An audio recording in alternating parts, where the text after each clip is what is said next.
여러분들 요즘에 유튜브를 찍는 사람들이 너무 많아지다 보니까 이제 주변에서 막 이렇게 찍어달라고 부탁하는 경우들이 많습니다. 강 변호사님도 제가 찍어달라 그러면 막 찍죠? 네, 뭐 부탁을 들어주는 편이죠. 그래서 사람들이 아무런 걱정 없이 그냥 유튜브를 많이 찍고 계시기도 하는데요. 여러분들 유튜브 알고리즘 아시죠? 이게 갑자기 확 뜰 수도 있단 말이에요. 이 경우에는 뭐 초상권 그리고 저작권 문제가 발생할 수도 있는데 오늘 이 부분에 대해서 아주 자세한 얘기를 설명해 주실 분을 모셔왔습니다. 바로 조한정 변호사님이신데요. 안녕하세요. 네, 안녕하세요. 조한정 변호사입니다.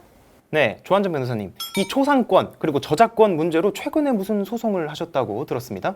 네, 어렸을 때부터 아역 배우를 지망하는 이제 어린 아이가 회사의 요청으로 내부 영상을 만들어 달라고 해서 잠깐 출연을 했는데 네. 이 영상이 유튜브에 올라가면서 이제 조회수를 100만 이상 넘게 되고 이 학생은 자라서 이제 중학생이 되었죠. 이제 학교 다니다 보니까 이제 주변 지인들이 이 영상을 보고 뭐 댓글을 단다든지 뭐 신상을 공개한다든지 이러면서 네. 어려움을 겪었던 사건이 있었습니다.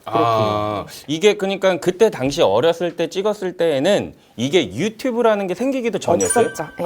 근데 이게 유튜브에 유명하죠. 올라가서 일파만파 퍼질 거라는 걸 예상도 못했는데 나중에 그걸 알게 된 거군요. 그러면 만약에 제가 그 상황이었어요. 그러면 나는 관종기가 다분하잖아. 그러니까 만약에 막 올라가고 막 100만이 봐. 네. 그럼 난 좋아할 것 같거든. 근데 모든 사람들이 강성씨는 아니다라는 거지. 그렇죠. 진짜 막 모르는 사람들이 막 댓글 달고 막 너 봤어 이렇게 막 음침하게 생긴 애들이 다가와서 얘기하면은 그 사실 자체로 굉장히 당황스러울 수 있겠네요. 그리고 중요한 거는 이걸 내부적으로 찍어놨는데 일단은 외부로 알려져가지고 막 사람들이 등장해가지고 신상 공개한다 이러고 있으니까 모델 입장에서는 얼마나 고통스럽겠습니까? 그 학생이 예쁘다 보니까 주변에서 이제 스토킹도 하고 이제 학교 앞으로 찾아오기도 하고 이런 좀 피해가 있었습니다. 네, 조 변호사님. 그러면은 저작권과 초상권을 이제 개념을 좀 명확하게 시청자분들에게 알려주실 수 있으십니까? 네, 여기서 저작권이라고 하면 저작권법 제2조 1항에서 인간의 사상과 감정을 표현한 창작물이라고 정의하고 있는데 여기서 중요한 거는 인간의 사상과 감정을 외부적으로 표현한 창작물 이 세 가지 요소가 있어야 합니다. 예. 그래서 아이디어만 가지고 있다고 보호되는 건 아니고 외부로 표현된 어떤 창작물이 필요합니다. 예. 근데 말씀하신 경우에서의 영상은 이거는 누가 봐도 기획의 의도를 가지고 그 사람의 초상권이나 혹은 뭐 여러 가지 사진, 영상들을 다시 재구성해서 2차 저작물 같은 걸 만들어낸 것 같은데 이 경우에는 누가 봐도 저작권 법에서 규정하고 있는 창작물이라고 볼 수가 있겠네요. 그럴 여지도 있지만 이 사건에서는 초상권이 조금 더 쟁점이 됐던 사건으로 애초부터 계약이 자기 얼굴이나 이런 신체적인 이런 모습이 외부에 송출되는 범위가 정해져 있던 사건이었기 때문에 네. 이 사건에서는 뭐 초상권이 조금 더 중점이 됐던 사건인데 상대방이 영상물을 이제 만드는 곳이었기 때문에 저작권을 주장했었습니다. 그러면 조한정 변호사님께서 이 초상권을 침해했다라고 하셨는데 구체적으로 어떻게 주장을 하셨죠? 판례는 성명이나 초상, 음성, 연기 등을 재산권으로 규정하고 있기 때문에 기간을 경과하여 사용하거나 뭐 용도 외에 사용하는 경우는 불법행위로 규정하고 있습니다. 네. 우리 얼굴들도 다 재산이라 이거예요. 맞습니다. 뭐 모델 계약을 그때 당시에 뭐 구두로라도 됐지만 초상권에 대한 어떤 자세한 내용은 거기에 규정돼 있지 않았고 그렇기 때문에 뭐 내 아이의 혹은 이제 그분이 나중에 성년이 돼가지고 내 스스로의 초상권을 침해한 것은 불법행위고 뭐 이제 그런 식의 주장을 하신 거라는 거죠. 맞습니다. 네. 그럼 어떻게 됐어요? 저희가 이제 그 학생이 다른 이제 소속사와 계약을 체결하는 상황에서 이 영상을 약간 지우는 게 가장 첫 번째 조건이었기 때문에 예. 영상을 먼저 지우는 거에 대해 초점을 두었고 결국 좀 일찍 합의로 끝나긴 했지만 영상은 지금 삭제되고 없습니다. 또 하나의 쟁점이 제가 생각했을 때는 여기는 지금 업체란 말이에요. 사진을 이제 영상에 넣어서 2차 저작물을 만들어가지고 그걸 어떤 상업적 활동이나 영리적 활동을 해서 그 업체가 돈을 벌었어요. 근데 알고 보니까 이 아역 모델이 너무 그 수익에 큰 지대한 역할을 한 거야. 그러면 이 경우에도 조금 금전적인 손해배상도 청구를 할 수 있지 않을까. 처음에는 이거를 청구를 했었죠, 저희도. 왜냐하면 뭐 광고가 붙을 수도 있고 그쵸. 그리고 이 수익에 대해서 상대방은 전혀 상업적으로 쓴 게 아니다. 이제 이렇게 주장을 하지만 요새는 바이럴 마케팅도 많이 하고 유튜브를 통해서도 충분히 어떤 광고하는 게 되게 일반화되어 있기 때문에 네. 그런 부분에 대해서는 다툼이 있었습니다. 제가 여태까지 유튜버 활동을 하면서 수많은 사람들을 봤는데 나는 수익 생각 안 하고 그냥 유튜브 취미로 하려고 하는 사람들은 몇 개월 못 하더라고요. 네. 수익하고 연결이 돼야지만 롱런을 하는 걸 볼 수 있습니다. 네. 이 업체가 얼마나 롱런을 할지 한번 또 봐야 되겠네요.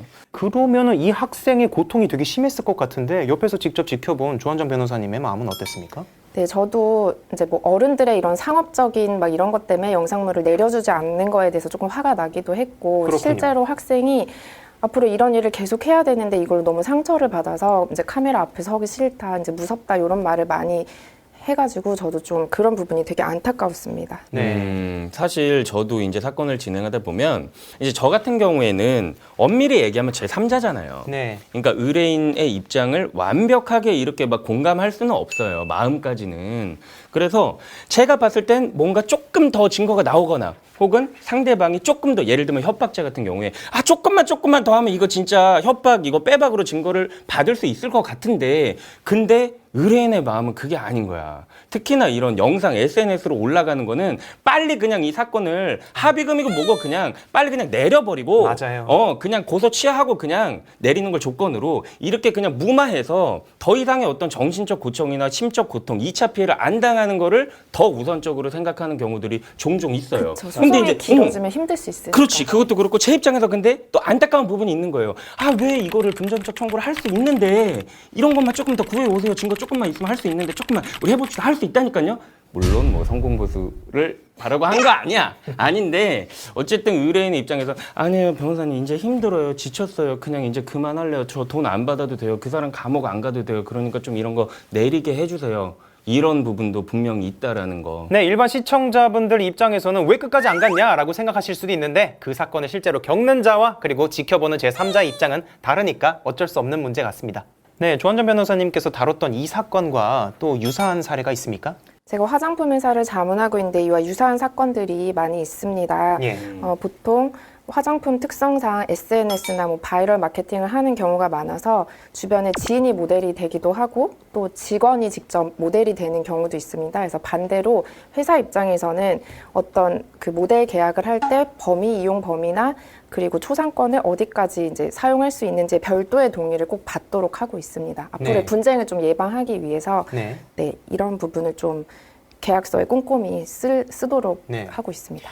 이거를 비슷한 사례들을 저는 주변에서 많이 봤습니다. 그래서 나 촬영하는데 너 한번 나올래? 아 진짜? 나 그럼 이쁘게 찍어주는 거야? 라고 막 이렇게 와요. 그래서 찍었는데 그 조회수가 갑자기 많이 나와버리면 좀 다른 생각이 들기도 해요. 왜냐하면 이 유튜브 악플러들이 이 공격이 막 시작되거든요. 뭘 아무리 정상적으로 해도 그냥 공격이 시작되는 이상한 공간이기 때문에 그렇게 되면 이제 실제로 찍으신 그 모델분이 굉장히 마음의 고통을 받는 경우가 많거든요. 그러니까 조한정 변호사님 말씀처럼 이 정확하게 이 범위를 좀 사전에 얘기를 하고 찍으시는 게 좋을 것 같습니다. 그러니까 지금 말씀을 들어보면 참 처음에 취지는 좋았단 말이에요. 맞아요. 이제 출연을 제의한 사람이나 그 제의를 수락한 사람이나 처음에는 다 아름다웠어. 근데 그 제3자 막 뭐 누군지도 모르는 악명의 악플러들 때문에 이 제안을 받은 사람의 마음이 변할 수가 있다라는 거잖아요. 근데 그런 경우에 이 뷰가 엄청나게 잘 나온 제안을 한 사람 입장에서는 내리기 싫지 또. 그냥 내려 그때 한다고 하지 않았냐? 맞아요. 그러면은 이 경우에 또 이런 분쟁이 분명히 생기기 때문에 처음부터 아예 그냥 문서화 시켜 놓으세요. 그게 제일 편해요. 그리고 여러분들이 일반적으로 생각하시는 것보다 저작권 법이 적용되는 범위는 굉장히 넓어요. 굉장히 넓기 때문에 무조건 동의 정도는 확실하게 해놓고 가는 것이 좋겠다. 그리고 진짜 친한 친구야. 막 이상하게 우리끼리 막 뭐 공중도수지 그래? 막 이렇게까지 나올 게 좀 그러면 구두로라도 그냥 녹음이라도 적어도 해놓으세요. 세상 일 어떻게 될지 모릅니다.